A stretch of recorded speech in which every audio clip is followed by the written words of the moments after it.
Welcome to this edition of the YAHOWAH blog. I'm your host, Craig Winn.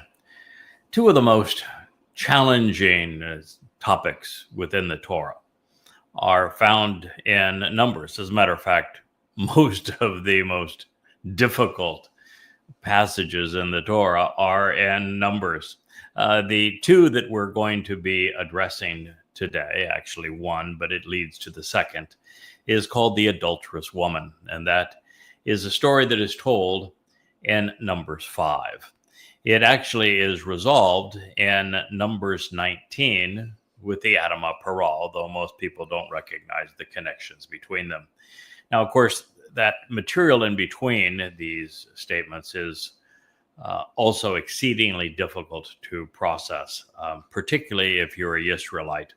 In fact, anyone that is pursuing a relationship with Yahweh. And the reason for this is that God clearly is angry with his people, exceedingly disappointed. And to the extent that he abandons Israel. It's not that he turns to anyone else, well, he will, but after a very long time, 3,400 years to be precise. But he just says that Israel's impossible. They're whorish. They don't listen. They've got a really, really crappy attitude, and that they're miserable to be around. So God announced his divorce of Israel through the prophet Hosea, writing his letter of divorce by conveying it through this prophet who he had asked to marry a religious whore so that he could speak with empathy about what God is enduring.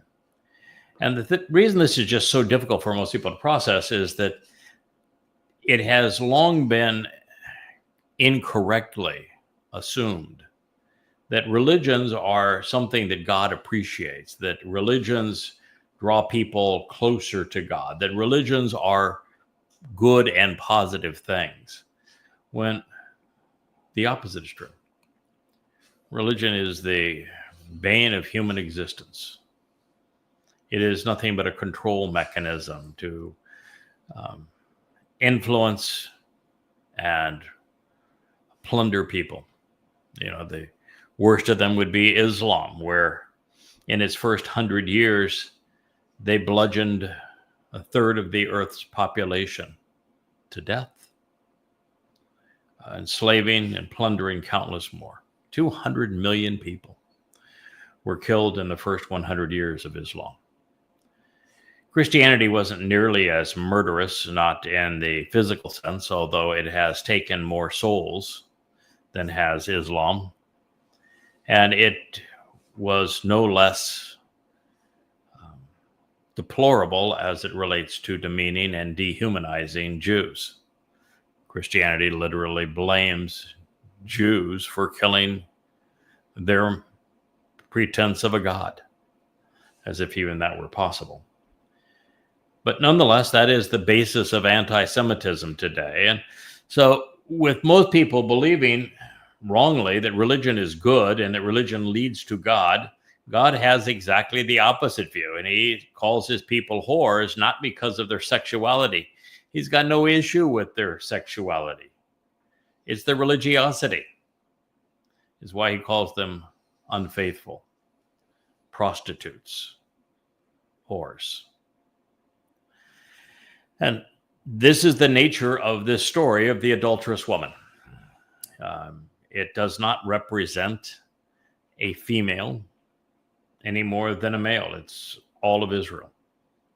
And since Yahweh divorced Israel by the teaching in his Torah, he's not in a position that he can even symbolically remarry Israel. So he has to have an arranged marriage, if you will. And the marriage that he has arranged is to wed Israel, his people, to his beloved son, Dod, who is the returning king. And this wedding will take place on Kippurim in year 6,000 Yah, October 2nd as the sun sets in Jerusalem in 2033. So now that you know that the adulterous woman is this mortal remnant of Israel that will be brought back to Jerusalem on Towrah in 2033 for the benefit of King David, who is returning, David, let's hear what Yahweh has to say about this situation. The text of Numbers 5 reads, Yahweh spoke to Moshe. His name means one who draws out. To say, declare this to the children of Israel.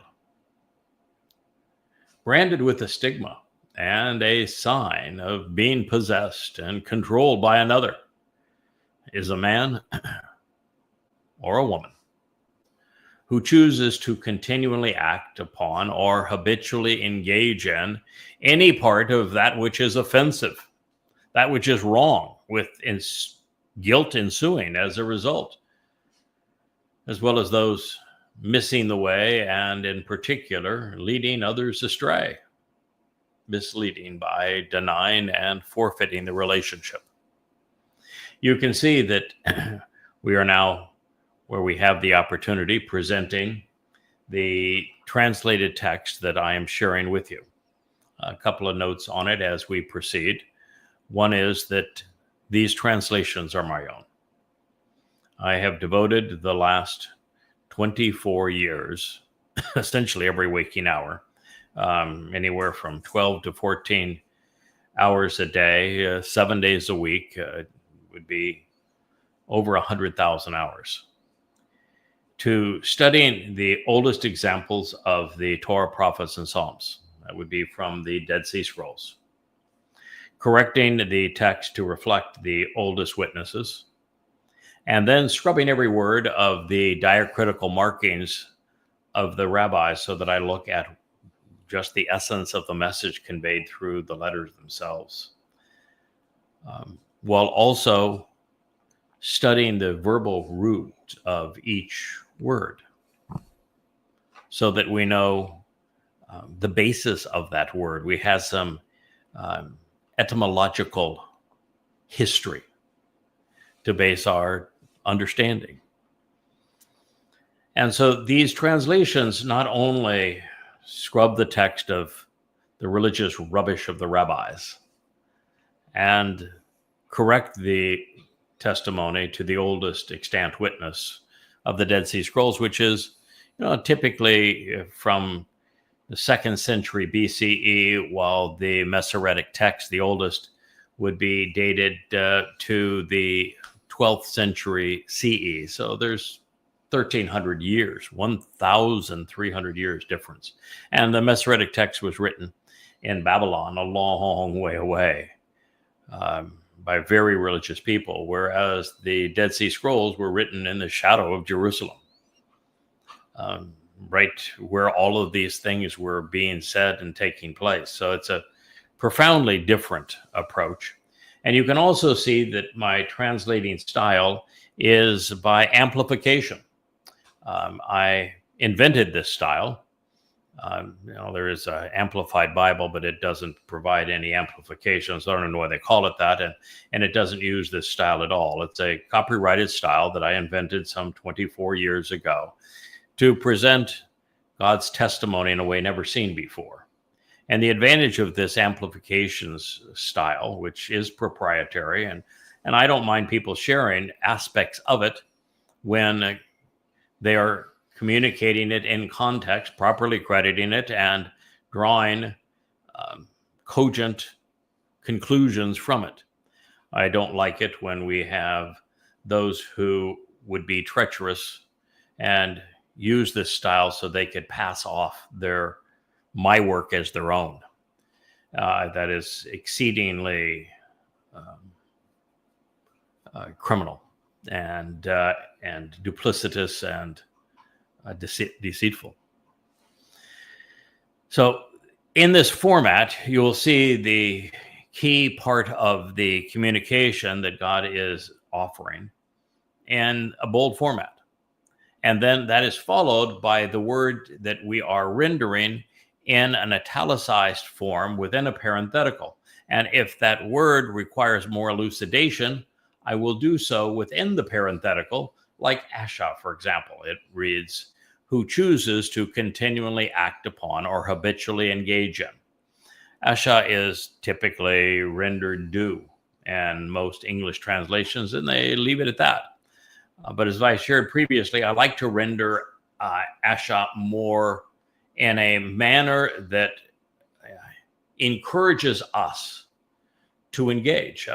One of the great examples is we look at Noah and building the ark per Yahweh's instructions.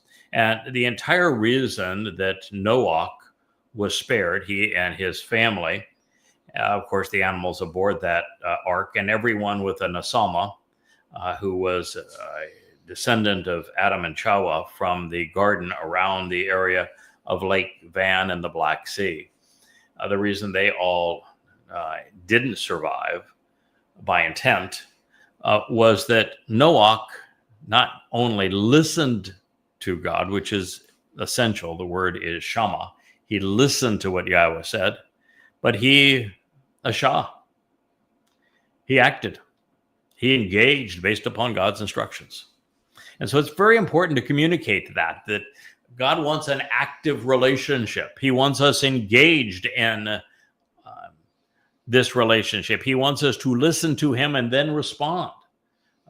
Simply listening, that's a nice start. It's, the religious don't do it. The rabbis don't do it.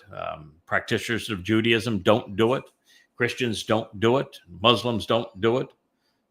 Marxists, of course, don't do it. But listening to God is the first step. But the second is to respond, to act and engage based upon his instructions. So Asha is amplified in this way. They are willing and consistently commit, as the amplified rendition of this. It was written in the called imperfect jussive, third person plural. And sometimes it's helpful to know these kinds of things. And in this case, the call stem says this is a non-nuanced meaning. In the relationship between the subject and the object, pursuant to the action of the verb, which is to act, it's just straightforward. The meaning here is straightforward, uncomplicated, genuine, and actual. In the imperfect conjugation, God is looking for habitual behavior. He wants us to consistently respond in this way. The jussive is a third person expression of volition. This particular verb was written in third person. So it is our choice, but God is encouraging us to make the right one, if you will. In Hebrew, there is an expression of volition in first, second, or third person, which is telling by itself. You have a language which has relational stems that define the interaction between the subject and the object of the verb and the action that it is imparting, which means that God's speaking about a relationship and wants you to perceive what he is saying about that relationship in a way that you understand the connection between the person speaking and the person being spoken of. And the second is that imagine a language so infused with free will that you would have an expression of free will conveyed in first, second, or third person, and sometimes in the same sentence, particularly when Dode is speaking to Yahweh and they're having a father-son conversation. You'll read both expressions of volition in first and second person, so both in the cohortative and the imperative, saying that Dode and Yahweh were on the same page. They agreed, their motivations were in sync with regard to the things that they had decided to accomplish. The other part of this that I think is interesting, we won't do this analysis with every verb, but we'll never get anywhere in this process, but I just want you to know that it's there and you can think about it, is that Hebrew has two conjugations. They're the perfect and the imperfect. And the reason it has these two conjugations is because Hebrew is a very unique language, and where the verbs act as a photon of light. What that means is that there is no conveyance of past, present, or future tense in the Hebrew. When God says something, it is for all time. It is true in the past, it is true in the present, it is true in the future. And this is the nature of light. On a photon of light, time exists. So it would house the past, present, and future simultaneously.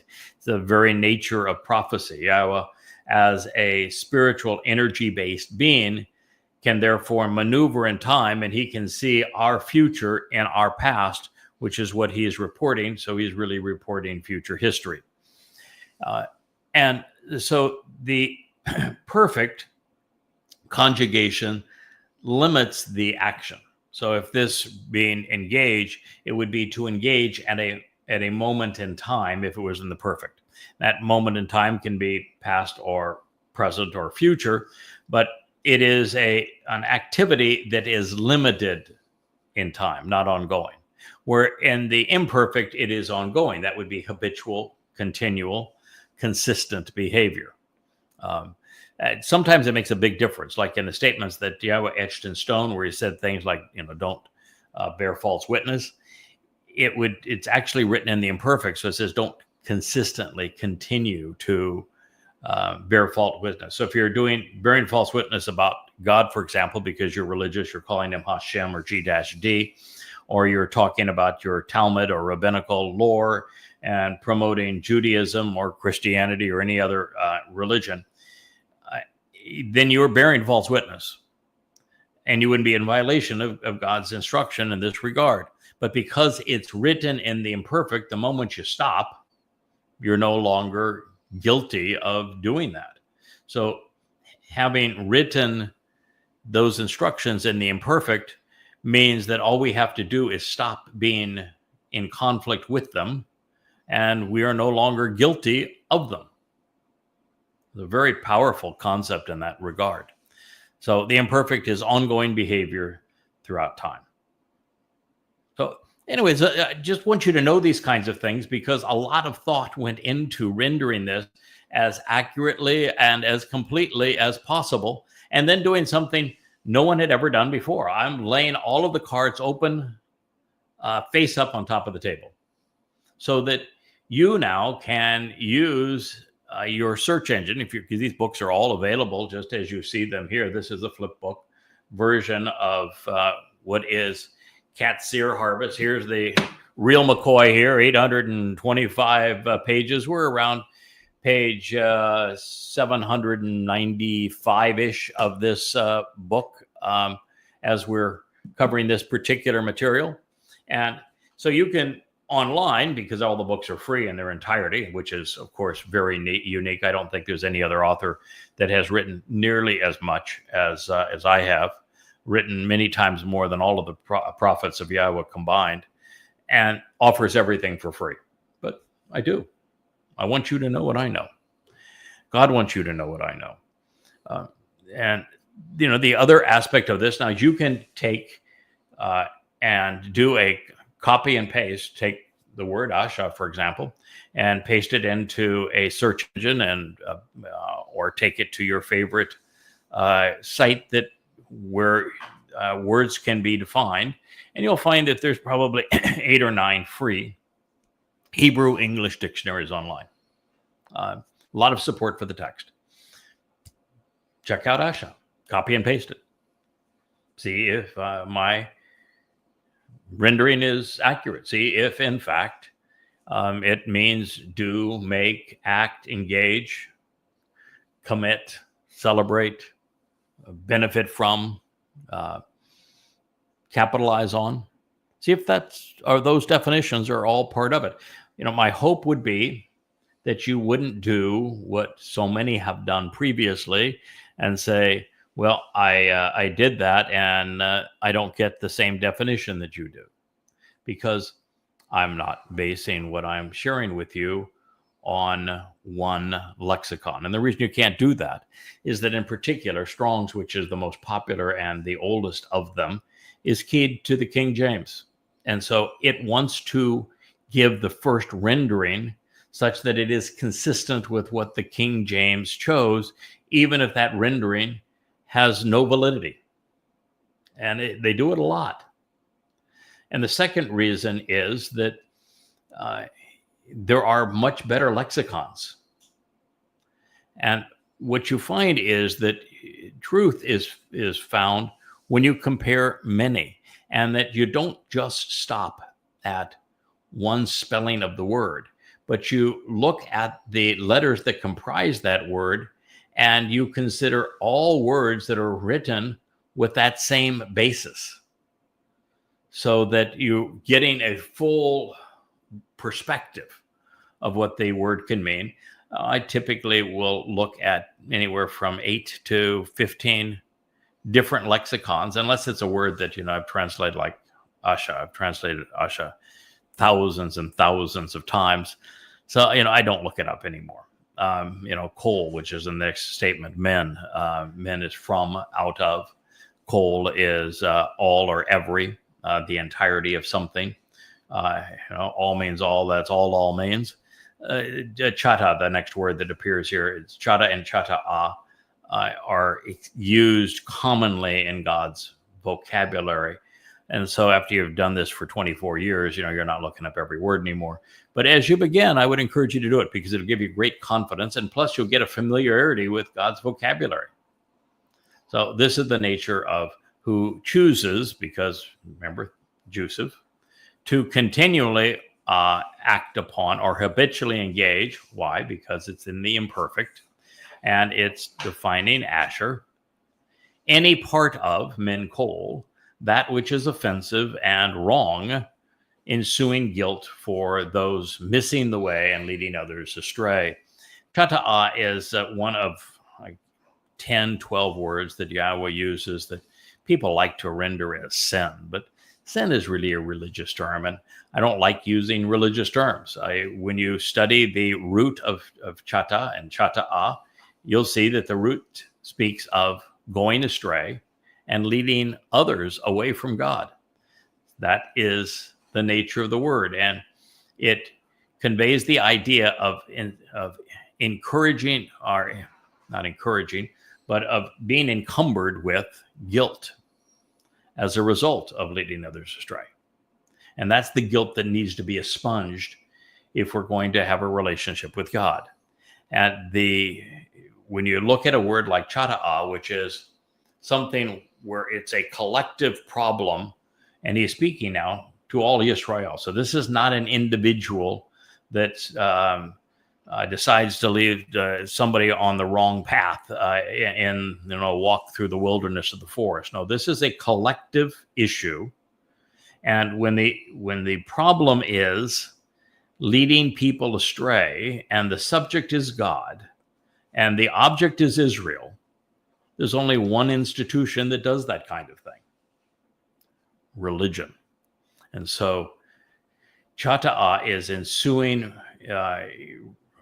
religious guilt for leading many people astray and away from God.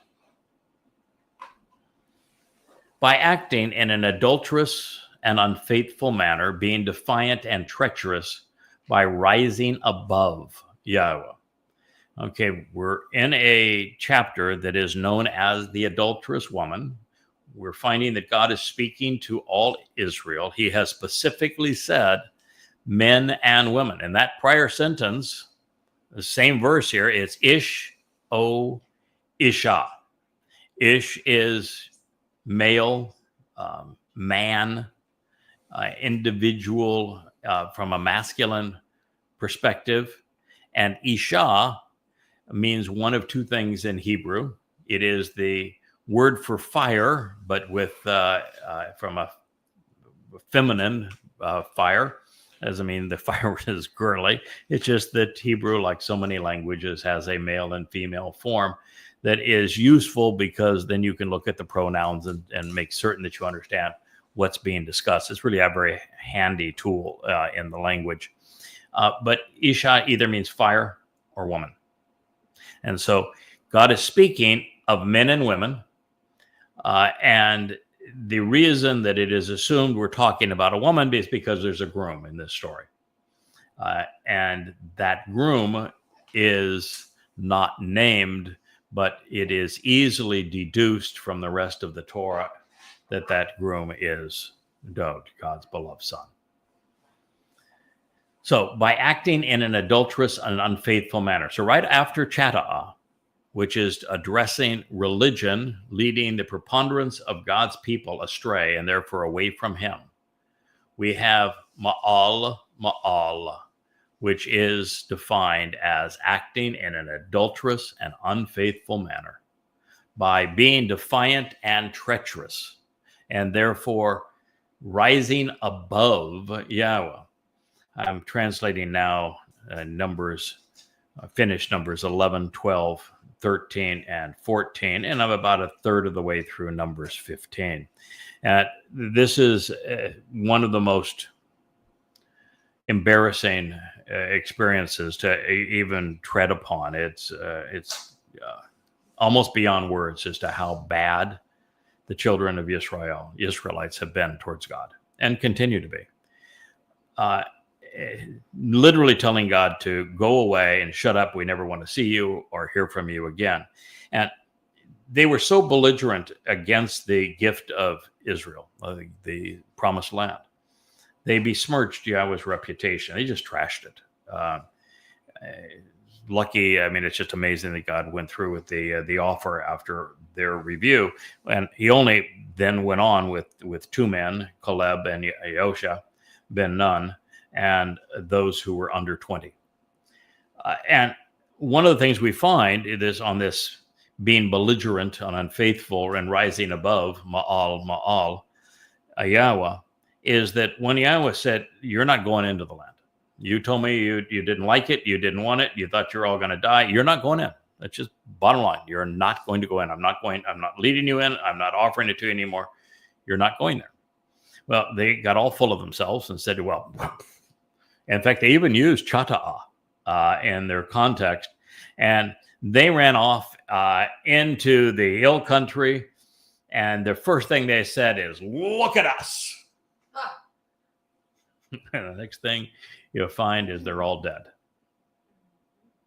So this is exactly what God's talking about here. He's just telling them in advance what they're going to do. And it's what they did. By acting in an adulterous and unfaithful manner, and they'd already done it, by the way. They had already made the golden calf, which is actually a bull, part of the Apis, the bull cult of the pharaohs. So they had already been religious. They didn't learn their lesson. And that is what the adulterous woman is the condemnation of the religiosity of Israel. God hates religion, all forms of it. And the only way to be in God's presence is not only to renounce religion, but then be purged of it. And that is the story that we're hearing here, where the remnant of Israel is purged of religion prior to Yahweh's return with his beloved son, David. So by acting in an adulterous and unfaithful, unreliable manner, cheating on God with religion, by being defiant and treacherous, by rising above, trespassing, going where you shouldn't go, by pretending to ascend and be superior to. Now, God likes people with confidence. You look at Moshe had a lot of confidence. Sometimes he didn't show it. Dod had tremendous confidence. Sometimes he didn't show it. But for the most part, these are pretty confident guys. You look at any one of his prophets. To be a prophet of Yahweh, you've got to have some confidence because everybody is against you. And so just to stick to the story, you really have to have tremendous confidence. But when confidence is no longer based in your trust of Yahweh, but becomes conceit, then you're in serious trouble with God. He doesn't handle conceit well at all. Confidence he loves, conceit he despises. So he says that soul of this descendant of Adam, and Adam is the first man created in God's image, where he was given something very special, a nesama, which is a conscience in addition to consciousness, will be deemed guilty and will suffer the consequence. Being unfaithful with God and cheating by being religious, therefore breaking the covenant relationship. See, the covenant's first condition is for you to walk away from Babel, from all forms of religion and politics. And so if you return to religion or politics, then you're cheating on God. You're unfaithful. You're an adulterous and treacherous whore. Don't like it? Take it up with God. I happen to like it.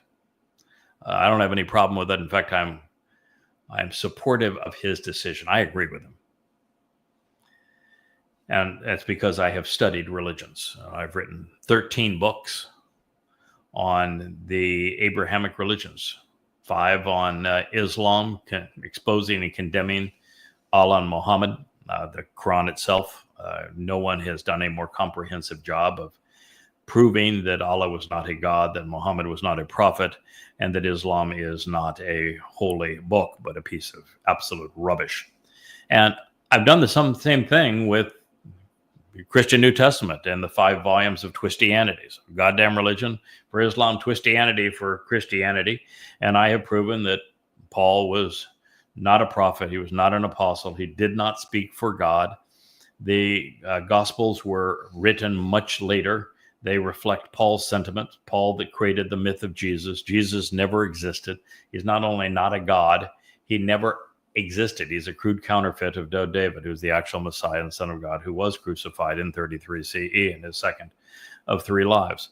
I have disproven the entirety of the Christian New Testament and the authenticity of every character in it, including Jesus.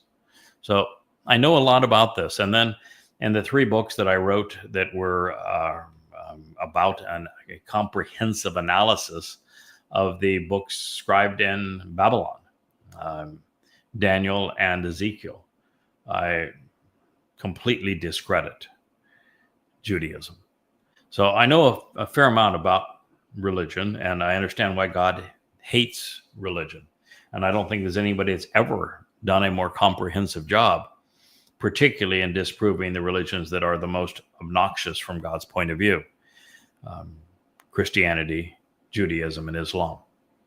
So he's saying that by being religious and pretending to be more important than Yahweh, like valuing the Talmud and citing the Talmud over the Torah, for example, or the New Testament over the prophets, for example, Yahweh is saying that the soul of this descendant of Adam will be deemed guilty, and you're going to suffer the consequences of this. Now, that is not a death sentence. Yeah, it is unless you benefit from the cure.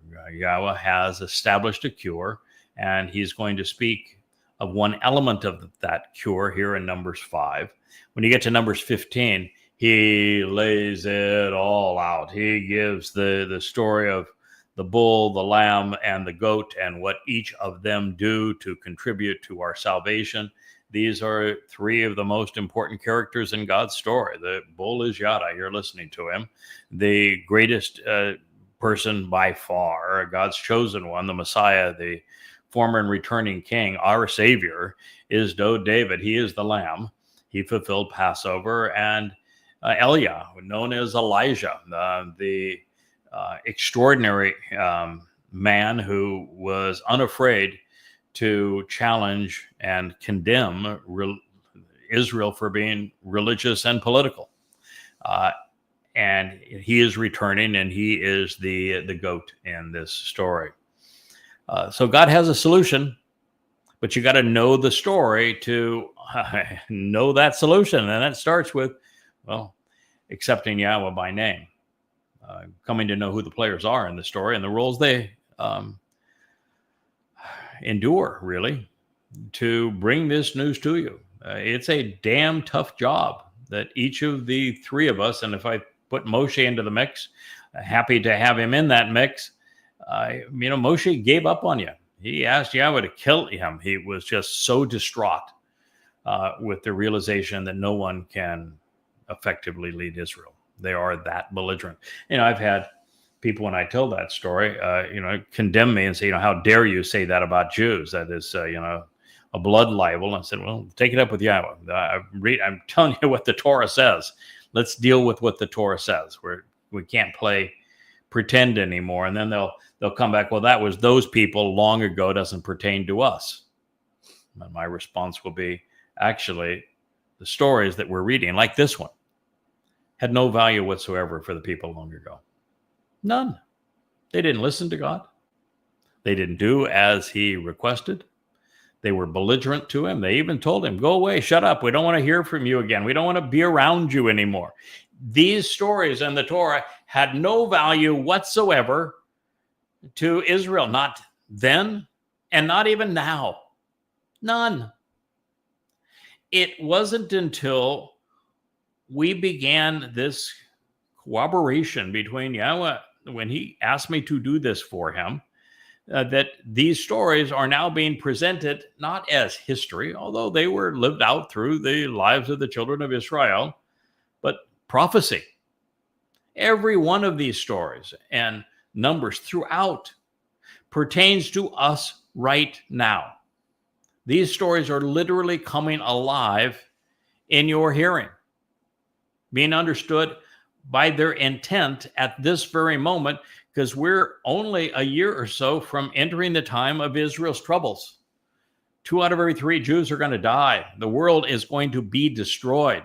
The Antichrist is already here. He is maneuvering and demon-possessed already. And I've identified who he is. He's going to betray Israel. It's going to be exceedingly dark. And then it ends. There's one exceedingly important redeeming day, Shabat, as a harvest between now and then. And then in the end, there are 3 extraordinary days: the Towrah, Kippurim, and Sukkah. And that is when the solution is all lined up. The story of the bull, the lamb, and the goat, of Numbers 15. So Yahowah is speaking through Moshe to us today because the children of Israel made the single worst decision in human history. A few years back, in his presence, and after he had freed them from being enslaved under the conditions which had become tantamount to genocide, they told God to go away, and they never wanted to see him again or to hear from him again. And this is why Yahowah spoke indirectly through his prophet, beginning with Moshe and continuing that way all the way to the present day, although there was a 2,500-year gap in between. It is why the lives of his people were and continue to be so miserable, unfulfilling, threatened. It's why, in Rabbinic Judaism, what are they wearing? Mourning suits for their own funeral. It was this attitude which, actually led to their enslavement. This is why they were wandering around in the wilderness. It is why they have been invaded and persecuted more than any other people. It's why the entire world has risen up in a tidal wave of anti-Semitism.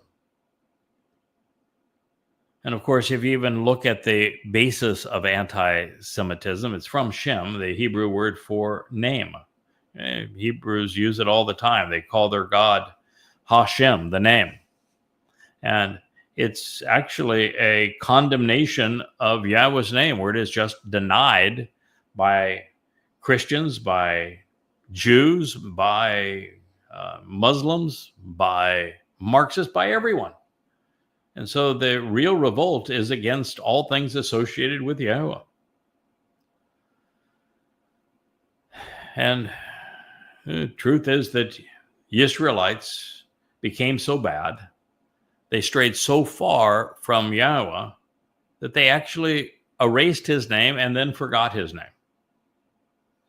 And so he did not intervene on their behalf, and he allowed 10 of the 12 tribes to be hauled into oblivion by way of the Assyrians. And then even with the best of the 12, Yehudah, after a while, there were none who were willing to listen and then communicate on Yahweh's behalf. And that is why he asked and then equipped his Nakar, his observant foreigner, as the man from Edom, Jacob's twin brother, to serve as his coal voice to awaken Yisrael before everyone misses the Shabuah, Towrah, harvest, and the ultimate expression of redemption of the mortal remnant, the sacrifice of the Adam of Parah, all leading to the Kippurim homecoming with Dot. Now, being wrong and missing the way, especially leading others astray, has become a Yisraelite tradition, a brand that they have seared upon themselves. And from God's perspective, it is both it's adulterous, it's offensive, and it has been a sign of defiance, a revolt, because so many have claimed to speak for the God that they silence, talking over him and the New Testament. And my friend, we don't need the text up unless we're actually sharing something from a translation. I think it'd be more appropriate that way. Thank you. If you want to read along and see the inspiration for much of what I'm saying here, because it's so much that is ad-libbed and so much of it is contemporaneous, as much as impromptu, that I'd much rather us show the text when we're actually discussing a statement that is derived from Yahweh, that he inspired. But the commentary on all of this, it's so much of it is expressive in the moment that it's better not cluttering the screen. Yahweh, 8 months ago, came to me and said, I want you to take a different approach. You've spent the last, at that point, had been 23 years writing, composing these 30 some odd books behind me, offering them free at YAHOWAH.com. And God's suggestion was that, obviously you're going to continue to translate and write. That's what you love. But another book isn't going to be all that incremental in making a difference with my people. It's time you talk to them. I want you to talk to them. And the way I want you to talk to them is I really want you to have a camera and to speak directly to them, to look my people in the eye, because there is something about the spoken word that is more powerful than the written word. The inflections, the emotion, the sincerity of it. And there was a time where I was convinced that we should stick strictly to the written word. And the advantage of the written word is that with it, here, for example, with it, there's a permanent record of it. You can proceed through it at your time and at your pace. And it's always there for you to verify. Put it in writing, and you can go check on it, and I'm held accountable to it. I just thought that's why Yahweh conveyed everything that he communicated through his prophets to us in writing, so that it could be retained accurately over a period of time. Well, technology has advanced, and God actually speaks of it. And when Solomon gave his speech at the commencement address on Mount Moriah for the first home for Yahweh's name, the temple, and he speaks of a voice coming out of the sky, literally speaking to everybody around the world, wherever they might live. And now with this distribution medium, that everybody has 8 billion smartphones in the world today. And very soon, those smartphones will all go directly to a satellite, won't even need an internet provider. And you can listen to everything that I'm saying. The world has essentially stopped reading. It's why you look at a place like X, and it's all little short videos and people becoming fixated on these little videos. It might have a 5-word caption. If you get much past 5 words, people stop reading. And so books that are, 825 pages and you've got over 30 of them, that's just not how people want to interact today. There are some, and I'm glad I've written them because, well, I was the greatest beneficiary of them. And without that foundation, I can't be talking to you. But now the spoken word is retained every bit as firmly, as permanently, really, as the written word, because the moment you do what I'm doing now, you live stream one of these programs, it's broadcast as probably now on 15 different channels and accounts, between the big players, the Facebooks, the YouTubes, X, we're on TikTok and Rumble and Odyssey, and it just goes on and on with all of these places. There's a permanent record of what we're saying, and people now can listen to it at their convenience anywhere, and they can pick up a phone, and even if they don't have great eyes, as we get older, you press play, and all of this comes right at you and formatted for your telephone. That's the way people want to learn. And so God's message was, go that way. I want you to talk to my people. And that is what we're doing. And we're presenting the information that I've learned. I will share the text that I have written because I've thought about it before putting it down. And there's a lot of insights there. And then we'll expound upon them and update it for what we have learned subsequently. This is a learning experience, which is why it took so much time to go through the nuances of the text and that last passage that we cited. It is a learning experience.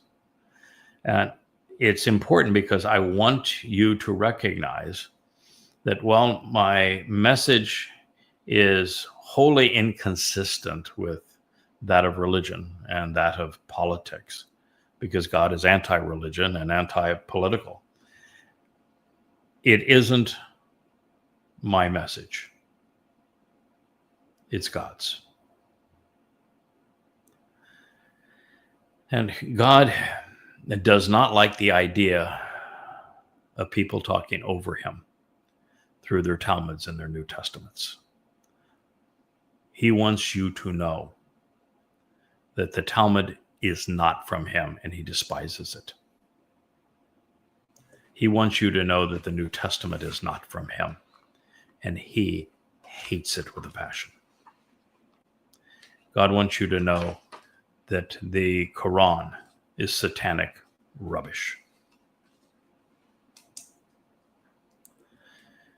Well, the consequence of promoting these things, of course, is guilt. And it is this rotten residue that must be expunged even after we have stopped adding to it. And for those who want to be included during the Shabuah Qatsyr and the Teruah Lakat, their souls will have to have previously been purged of this guilt. And the only way that happens is by celebrating matzah with Dode, where Dode soul carried our guilt and deposited in Sheol, never to be seen again. However, for the remnant left behind during the final gleaning, having missed the Towrah harvest, they now, with no intervention from Chag Matzah, have to come up with a way. They don't have to. God came up with a way to remove this religious and political fungus from them prior to his return so that they can be purged and wed to his returning king and enter the millennial Shabat. And so this is the purpose of the sacrifice of the Adamah Parah. Adamah means red, and it is of man, and bloody, therefore. And parah is a productive bull. Par means bull, parah means productive. So this is a bloody, red, and productive bull, Adamah Parah. It is reassuring to see these explanations of which is often called adultery presented before commencing this prophecy regarding the adulterous woman, because what you have seen is there is no reference here to sexuality at all. God has no issue if a man or a woman has multiple sexual partners. He does not care if you have sex outside of marriage. He doesn't even use the word marriage. A relationship with him that revolves around family would be his Bereth covenant. There are no marriage vows in the Torah or the prophets, none. Divorce in the Torah is as simple as writing a letter, which is what Yahweh did through the prophet Hosea. There are no wedding rings. There are no vows. None of this exists in the Torah. This is all a Christian or Jewish religious adaptation, corruption of God's testimony. And so you look at God's favorite people, they don't become any closer or more chosen or anointed, empowered, enlightened than David. And he had 8 wives and 10 concubines. So God is not the least bit concerned about multiple sexual partners. That is not what is meant by adultery. And it should have been obvious, but people like to control others, I guess. The word is used in the Hebrew to describe cheating on God with other false gods. It is religious infidelity, and it is leading people astray by way of religion. In this case, it would be Judaism. And since rabbis created it, Christianity, and well, since rabbis created it, Islam. So from Yahweh's perspective, those who are religious and who are political are branded. They wear a stigma. They're identified as being part of those foul institutions, and they've ensued the guilt for having cheated on him. And God does not bring people to heaven, nor does he save those who have cheated on him until they stop cheating on him and eschew religion. They say, no more, I'm done with it, I hate it, I despise it, I will openly disavow it. And you go from first disavowing religion and all connections to religion to embracing the terms of the covenant, benefiting from the invitations to be called out and meet these Moed Mikre, and accepting Yahweh by name and his son by what he has achieved on our behalf. That this then stench of this religiosity and this branding are purged. So it is as if the children of Israel were wearing a sign scratched with their own blood on their foreheads.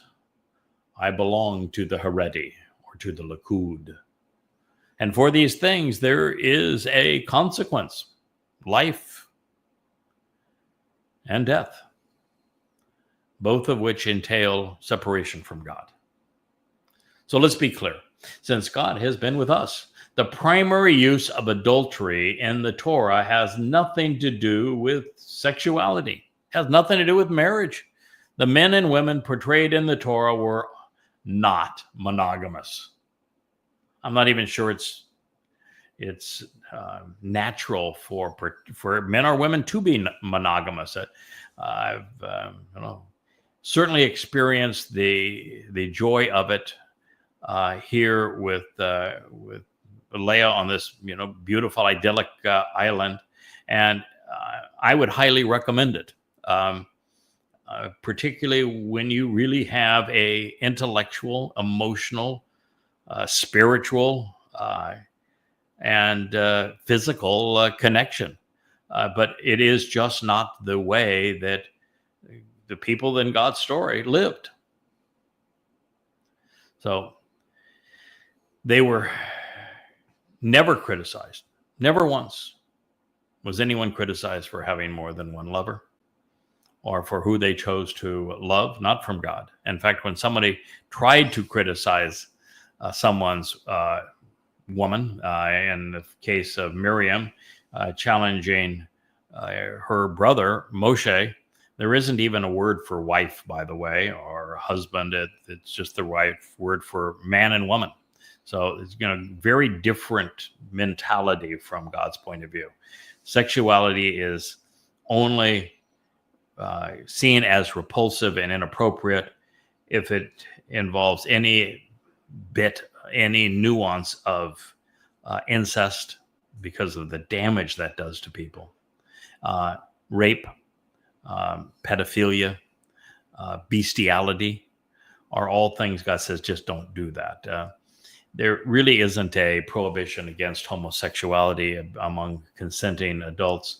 The word that God uses actually speaks of something that was very prevalent in the day, that when armies were victorious over their foe, and you have men that are close combat, they've been killing one another with daggers and with swords. It's a very brutal kind of thing, and they're all out there for years on their own, just around a bunch of other men, and they had this propensity for the victor to rape the conquered, and God says that is really revolting.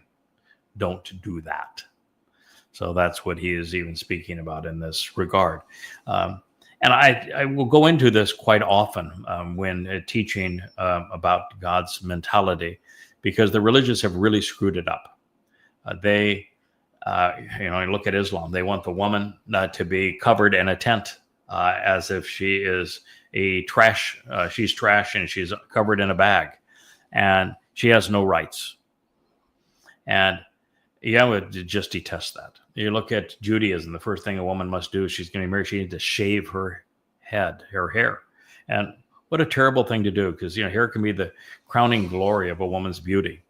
But it's just a disgusting thing. If a woman wants a divorce, she can't get one without her husband writing an authorization for it. And God never says anything like that. It's a horrible practice. In Christianity, Paul writes that men lord over their wives. Again, a miserable, horrible, demeaning kind of thing. So God doesn't like the religious view of these things. As I said, he does not have any marriage vows, doesn't even have a term for marriage, does not even have a term for husband and wife. And if you're unhappy in a relationship, he just says, fine, write a letter, explain why you're unhappy, and go on your way. So, very different attitude. Even in the homosexuality issue, God's favorite person by a huge amount was Dod. And the text sure seems to say that he loved Jonathan. They were certainly, and I think it's maybe just the time, but they hugged and kissed and that sort of thing. And I don't know if they went any further than that. And it's, of course, a different era, different time, different social mores and the like. But they were exceedingly close. They loved one another. Clearly, passionately loved one another. And God never once criticizes that relationship. And it's actually shown as an example of something that is exceedingly positive. So, again, the moment you project religiosity on God, you've done yourself and him a tremendous disservice. And that's one of the reasons God hates religion, because he is cast in an unfavorable light. And so what Yahweh has expressed here and in context provided throughout his Torah and prophets makes it obvious that Yahweh's concern is his people cheating everyone out of the loving relationship with him that he intended through the covenant by being religious instead. So that said, since we have all grown up in religious and political households. I certainly did. Yahweh isn't holding what we may have done previously against us. It is only when someone continues to act or engage in that which leads them and others astray from him that it becomes a problem. If you're never willing to renounce religion, then you don't ever have an opportunity to approach God. If you've just been victimized by religion because you believed what you were told, then at the end of your life, your soul will dissipate into nothing. If you're like a rabbi and you're leading people astray, you have a confirmed reservation in Sheol. So that's the nature of it. If you have walked away from religion, nice first step, but you then have to take the next step, which is to approach God on the terms that he has laid out. So God sees both religion and politics as being defiant and treacherous, egotistical, rising up above God, leading others astray, but also he is opposed to them for exerting their propositions above his instructions, such that it is what you find is the essence of the Talmud. Now, as a result, it is the guilt incurred prior to changing attitudes towards Yahweh, his son, and the covenant that must be expunged. Yahweh has done his part, but soon the final Zeroah must do his. Reconciliation must precede Yahweh's return, and for this, Yahweh has a plan. And he had a plan for this really going all the way back to the fourth day of creation, which is the first time that we're exposed to it, of the greater and lesser luminaries serving as signs for these moed, these restoring witnesses to the eternal meetings that Yahweh has established. Pesach Matzah B'Kudim in the spring, Shabuah in the midst of the year, and then concluding the year in the 7th month with Teruah, Kippurim, and Sukkah. So for the past 24 years, I have filled the pages of Yada Yahowah with this message. And we must come to appreciate what is right and wrong, good and bad, and take the initiative to acknowledge where we have erred. And even then, we must cast what was wrong aside. And even in our approach to God, you have to realize that we've all come out of this religious and political milieu. There isn't anyone whose life wasn't affected by some form of conspiracy, politics, or religious jargon.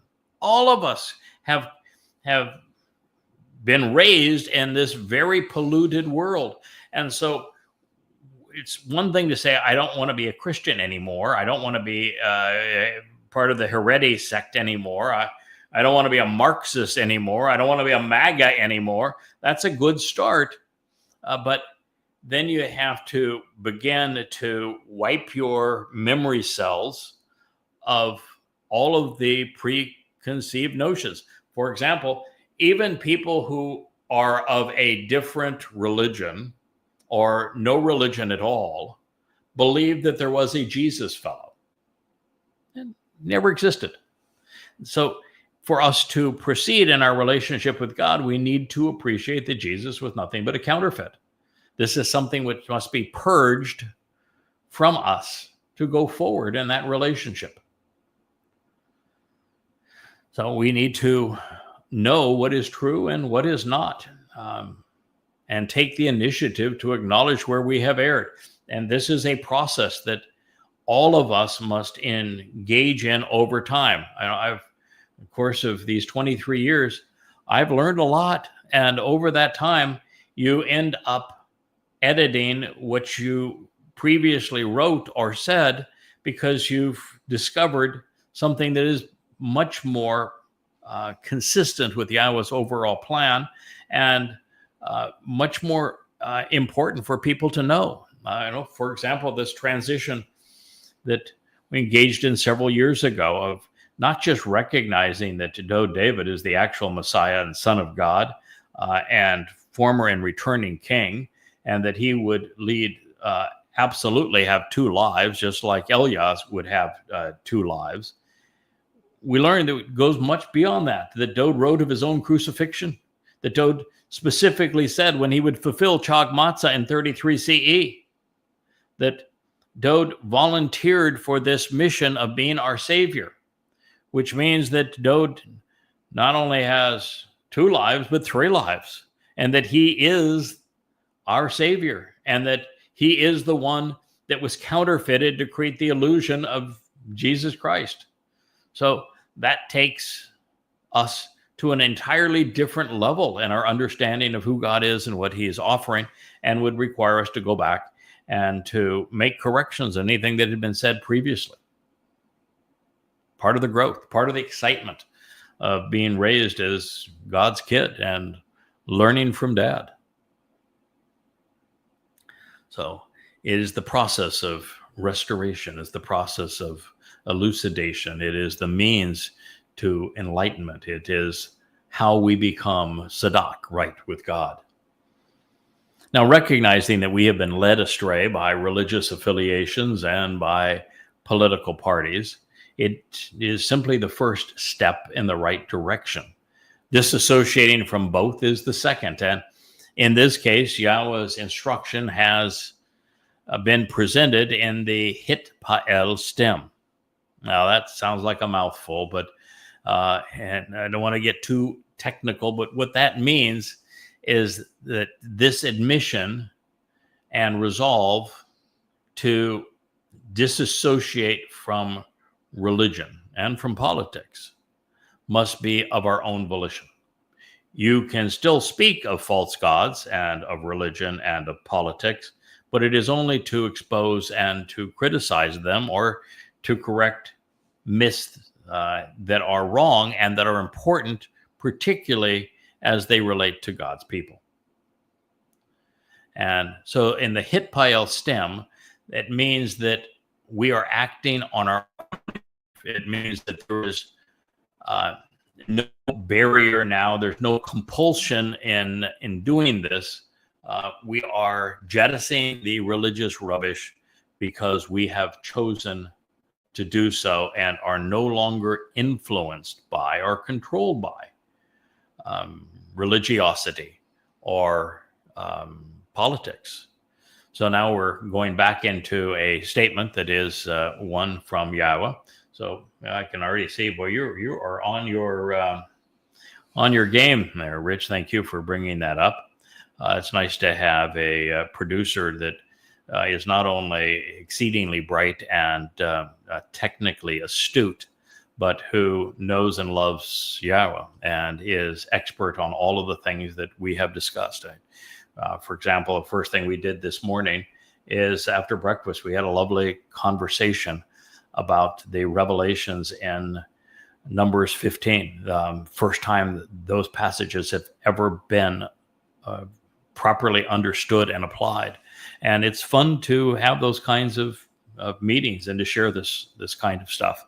And so Rich is an amazing contributor to this outreach on behalf of God's people. So this reads, on their own initiative, unaffected by others. This is the advantage now of the Hitpael stem. They should understand, acknowledge, and then cast aside. This is Yada. This means independently and on their own accord. At that time, they should recognize, admit, then throw away. This was written in the Hitpael perfect. So as the Hitpael, this means this is your own volition to do this. This means that you are shedding the influence, the societal influence of going along with religion.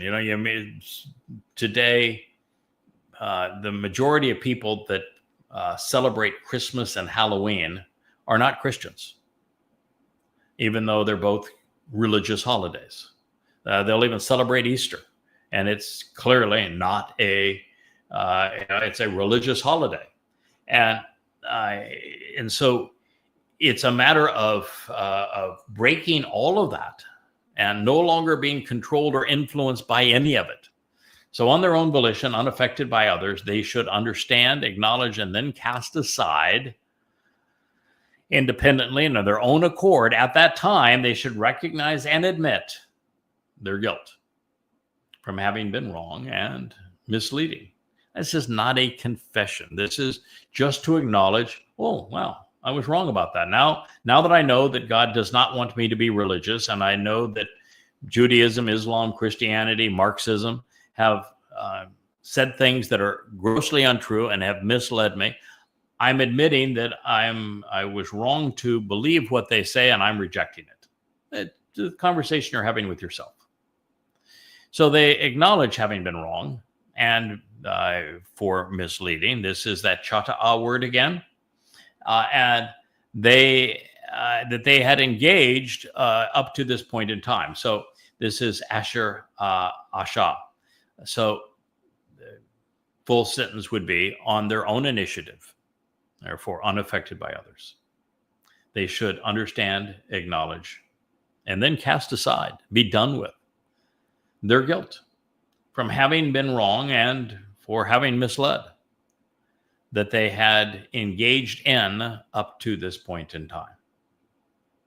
Then he will return to transform and restore, with the first and foremost making a reconciling guilt offering for him, then adding something over and beyond the fifth to it. And so for the benefit of the relationship, he will offer this as a gift at the right point in time to the one who was guilty and liable for the wrongdoing. So God is saying there's going to be a guy that is going to come that's going to offer this tremendous gift of removing your guilt. And so the gift is to the person who was previously religious and political. And so God's got a guy that will resolve that on behalf of those who have, prior to receiving that gift, have disavowed their religion and politics. Disavow religion and politics, acknowledge that you were wrong and that you bear the guilt of those things, and then accept what this individual is doing. And it says he will return to transform and restore. Washub. Shub is a exceedingly important term in anything Yahweh has to say. In fact, Yahweh's most repeated prophetic line pursuant to our time is a shub for shub or no shub for you. What he's saying is you need to return to him for him to return to you. And if you're unwilling to return to him, he will not return to you. So shub is the operative thing. When Yahweh wrote the letter of divorce through Hosea, he was emphatic. He says, I'm going away. I'm leaving you. And I will not return to you until you return to me. Shub. So this individual is returning to transform and restore. He is going to come back to turn life around, repairing the damage while encouraging change. Written in the Hiphil Perfect. Hiphil has the object fulfilling this in a manner that would be consistent with as the hand and influence of the person who is speaking this. So the person who is speaking this is Yahweh.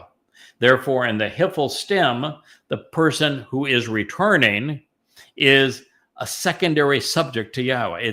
He is an extension of Yahweh.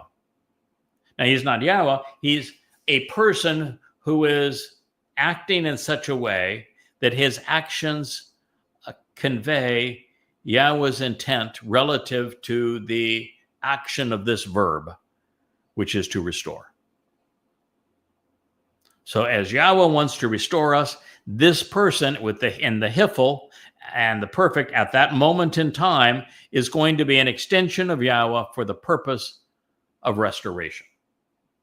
God speaks of this a lot. Then adding something over and beyond the fifth to it with his first and foremost reconciling gift that is being offered for him. That's a lot to unpack. And in this regard, there are only 3 people that meet this criterion. Only 3. All 3 are returning. So it's at least a second or a third life. And in most cases, it's their second. They're all returning. 3 individuals, God says they're going to return and that they're going to serve as a reconciling offering, a gift to eliminate the guilt of those who have disassociated from religion and politics and who accept what they're offering. 3 men. The most important, far and away of them, is the Lamb, Dode David, God's chosen one, his Bakor, firstborn son, the Messiah, our King. He did this by fulfilling Passover in 33 CE, year 4000 Yah. Now, this is not speaking of him. Well, it would have normally applied to him. Unfortunately, and universally, Jews rejected what he did. There was no one reconciled at the moment by Dode. Not that we know of anyway. And if we don't know of them, while it still could be someone there, it doesn't fulfill the prophecy. You have to know of them to fulfill the prophecy. This is a prophecy. This person is going to return. They're going to restore Israel by purging them of their guilt. So it can't be Dode, even though he is our foremost purger, if you will. He took our guilt and deposited it in Sheol, never to be seen again. And he fulfilled Passover, opening the doorway to life and to God's home in heaven. But there were very, very few and none acknowledged who were beneficiaries. The only time that there'll be a beneficiary is the upcoming harvest of Shabat and Towrah. And so the high likelihood is what he's talking about here is the second individual, the bull, who will be offering the sacrifice on Towrah, the day of the herald. And this bull is the Adamah Parah. Yahweh has many terms to describe him. When we move to Numbers 15, we're going to hear each of the terms that Yahweh uses to describe the bull and what is involved in providing total and complete restoration of the relationship by way of the bull. As a matter of fact, what's interesting is in Numbers 15, my Chakma bride over lunch, I said, it's really interesting. I'm reading Yahweh's remedy for the breakdown of the spies, where God says, you are so religious, so whorish, that everybody over the age of 20, with the exception of Kolib and Yosha ben Nun, I am expressly excluding from the promised land, which means from heaven as well. And you all are going to die. Carcasses piled on top of carcasses. And immediately after that, God says, I want to talk to you about the under 20s now, when you enter the promised land. And he says that the means to resolve this destructive, rebellious, embittered relationship against him is going to be a bull, followed by a lamb, and finally there's the quick mention of a goat.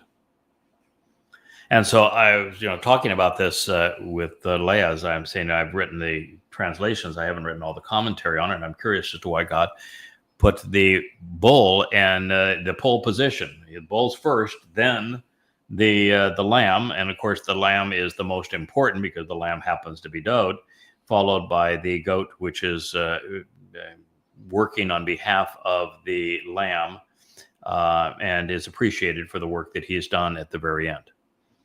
And Leah said, of course, the answer to it is he's not talking about the spring mikre, but his return on the fall mikre, and therefore readmission to the promised land, which is being offered to this mortal remnant of Yisrael. And that begins on Towrah, and that's when the bull is sacrificed. So the bull comes first, then the lamb returns. And when the lamb returns, that is when the goat also contributes. So there you have it.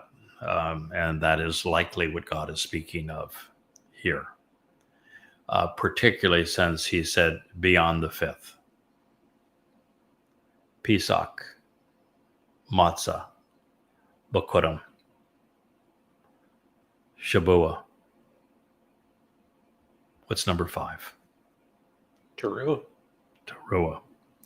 When is the bull sacrificed on behalf of God's people to reconcile their relationship and remove their guilt?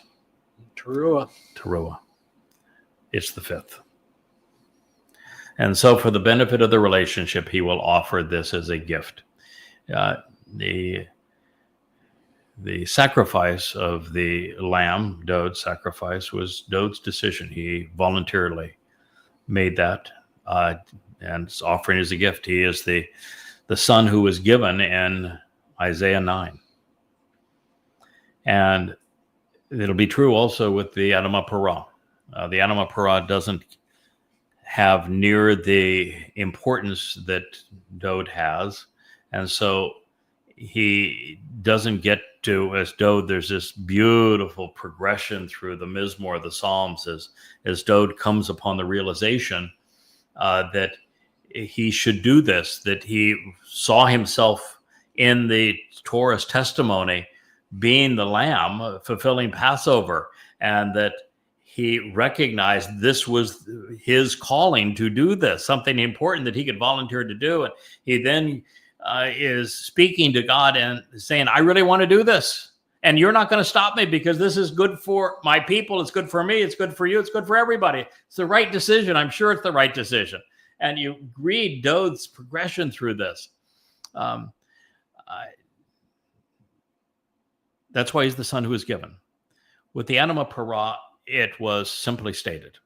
It was God over the past 24 years, going from, I'm happy you can be anonymous if you want to be. That's just fine with me. You choose the name Yada. That sounds like a pretty good name. It means to know. We're going to come to know a lot of things together.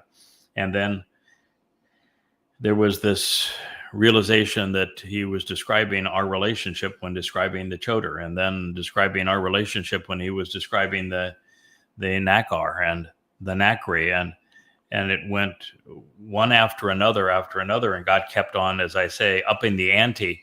And finally you read with an open mind exactly what God said of the Choder and of the fulfillment of Shabuah and Towrah, and he's blatantly says that is when the Parah, this productive bull, is going to do his thing. And so I was confronted by my role. I was not as smart as Dode, I guess.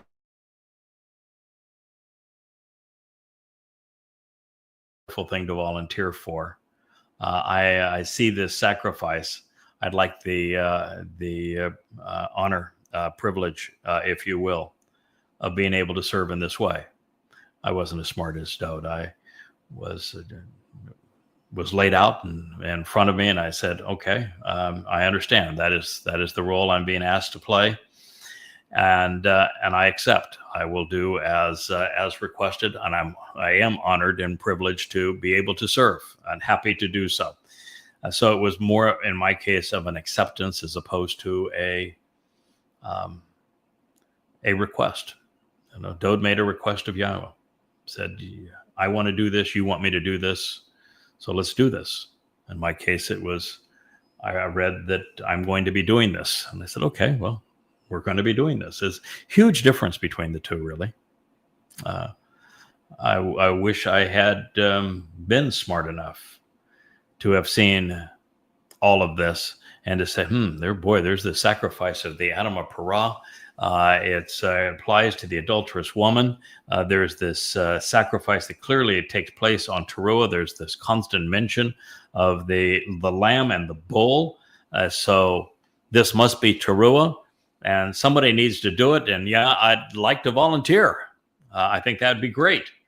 To serve your people in this way. Now, sure, you're going to get bludgeoned and beaten, and your body is going to be torn to ribbons. But okay, that's a few hours, but it's for all eternity. Happy to do it. I wish I'd been smart enough to figure that out. I wasn't, but I'm still delighted with the opportunity. So this is a gift, and it's a gift at that point in time. Nathan, one of the most common verbs in the Hebrew language. Nathan means that it's something that is offered, something that is bestowed. It was written here in the call stem. Remember the call? It means straightforward. He's actually doing this. Perfect. It's going to happen at a moment in time. Third person, masculine, singular. He, one dude, one guy. And he's going to offer this to the one who is guilty. One who is liable for wrongdoing. So there's one who is returning, is doing so on behalf of the guilty. And those guilty, even though they're a massive number of people that return to Israel at this moment by Yah's providence, they make this decision individually.